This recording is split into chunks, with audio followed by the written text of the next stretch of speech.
Hi, I'm Julian from Northbrook College, and I'm going to tell you today about impulse responses and how to make a convolution reverb from our plate reverb that we've got here at Church Road Studios.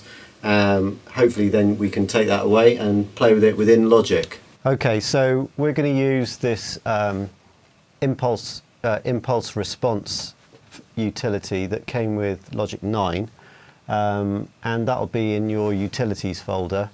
If you've got Logic 9. Basically what you want to do is you want to create a new project, and in this instance, because the plate reverb that we use is stereo, so it's got stereo output, we're going to choose stereo.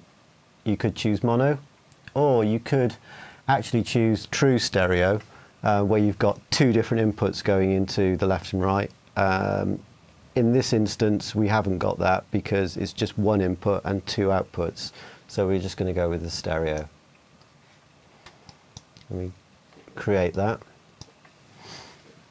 So we've got a number of things that we need to tweak first of all. We've obviously got to tell the device that where the signal's coming from and where it's going to go back out to. So the output from the device that's going to send a sine sweep into our plate reverb, that's got to be defined. So we're going to say that that's going to be like output 1 because it's a mono output, and that's where the test tone is going to come out. And then if we arm our tracks here, my interface is connected to the plate via 23 and 24, so I've just selected 23 and 24 on the interface, and that means that the output of the plate reverb, the echoey sound, is going to go into 23-24. So that's all hooked up, and you can see already that we've got some sort of input. That's the background noise that is pretty sort of commonplace for a plate reverb made by EMT. It's not going to cause us any problems at all in terms of signal quality. So I'm just going to hook up on the desk the sound. You can actually test the signal that's going to go into the plate reverb before you do the sweep by turning on test tone, which is that. And we can see that that's going to be the kind of signal level that we're going to get in. You can see that it's slightly imbalanced, but we've been setting it up already, and it's clear that the plate reverb's inputs and outputs sound slightly different. The left-hand side seems to sound slightly louder, but the right-hand side seems to decay much slower, so that kind of gives it its stereo quality.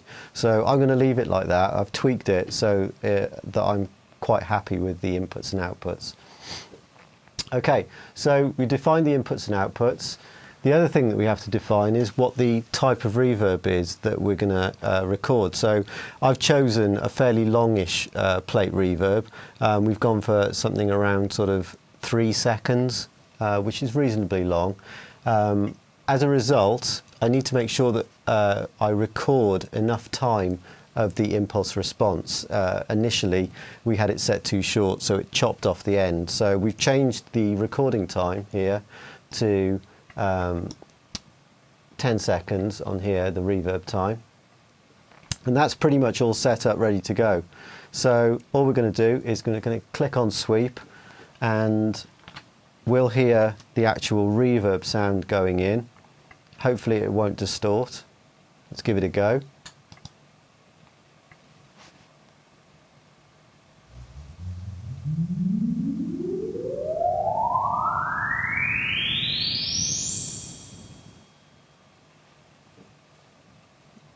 And we'll just leave that recording for a second. We can chop it when it finishes. Okay, and we're going to title that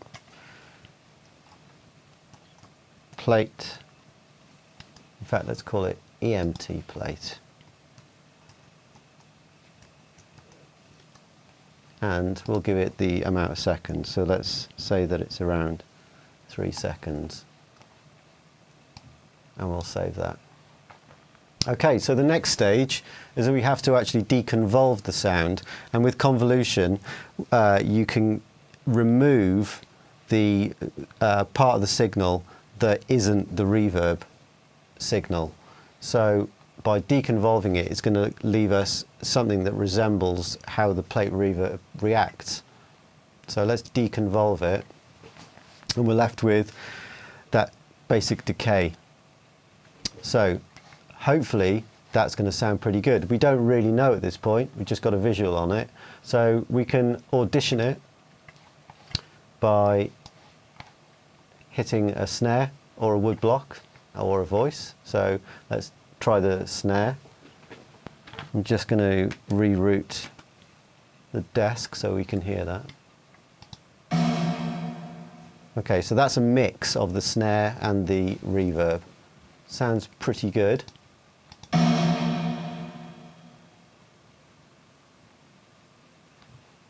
Just try it through a wood block. It sounds pretty smooth, so I'm happy with this. So we're going to OK on that, and we're going to create a space design setting. Now before you do that, you need to have an instance of Logic open. We've got Logic 10 in the background open already, and all we need to do is, as long as it's open, we can create a space designer setting, and it's automatically defaulted to saying that it's going to be called EMT Plate 3.0. Let's OK that, and it's made the file. So now if we just go over to Logic, we've just imported a basic loop, which is this,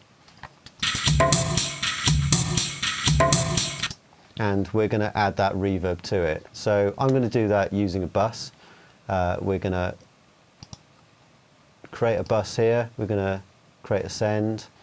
Once we've got that send, we're going to turn it up, and where that bus goes, bus 1, we're going to put an instance of Space Designer on it, and now we can load in our new plate preset, which it's added to on our user list here. So we're just going to load that one up. In there is our convolution impulse response, and let's see what it sounds like.